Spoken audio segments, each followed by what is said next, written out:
আচ্ছা, তুমি কোন ক্লাসে পড়ো? আমি পঞ্চম শ্রেণীতে পড়ি। আর তোমার স্কুলের নাম কি? BM laboratory school and college. এটা কোথায়?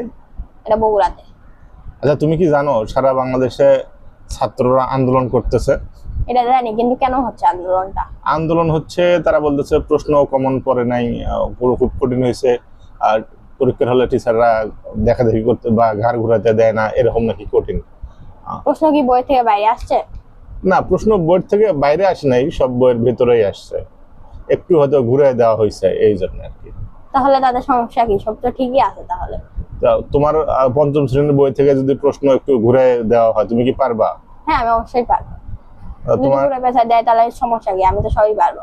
বইটা মুখস্থ করে নিব, পুরো বইটা সবকিছু বেসিক করে নিব, তাহলেই তো হয়। তার মানে তুমি বলতেছো যে পুরো বই পড়বা, পুরো বইয়ের বেসিক তুমি জানবা, তাহলেই হবে। হ্যাঁ। আচ্ছা, তোমার স্কুলে যদি শিক্ষামন্ত্রী আসে গার্ড দেয়, বা শিক্ষামন্ত্রী আসে যদি তোমার সামনে দাঁড়ায় থাকে, তাহলে তুমি কি লিখতে পারবে না? হ্যাঁ, লিখতে পারবো তো অবশ্যই। তাহলে শিক্ষামন্ত্রী যে আসলো তাতে কি তোমার ভয় লাগবে না? কেন ভয় লাগবে?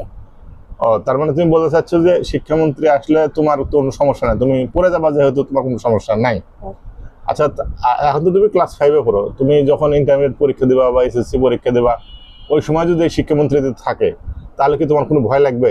না না, অবশ্যই ভয় লাগবে না। উনি যদি আরো কঠিন প্রশ্ন করে, তাহলে তুমি কি করবা? যত কঠিন প্রশ্নই করুক, আমি সব উত্তর দিতে পারবো। আচ্ছা, উনি যত কঠিন প্রশ্নই করুক, আর তুমি সেগুলো উত্তর দিতে পারবে অবশ্যই, না? আচ্ছা, ঠিক আছে, তাহলে তুমি বড় হয়ে তো দেখে যাচ্ছে তুমি শিক্ষামন্ত্রী হয়ে যাবা। হ্যাঁ হ্যাঁ, অবশ্যই। তাহলে আমার তুমি বড় হয়ে ইচ্ছা শিক্ষামন্ত্রী হওয়ার।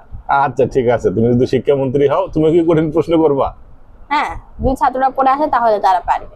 আচ্ছা, ধন্যবাদ।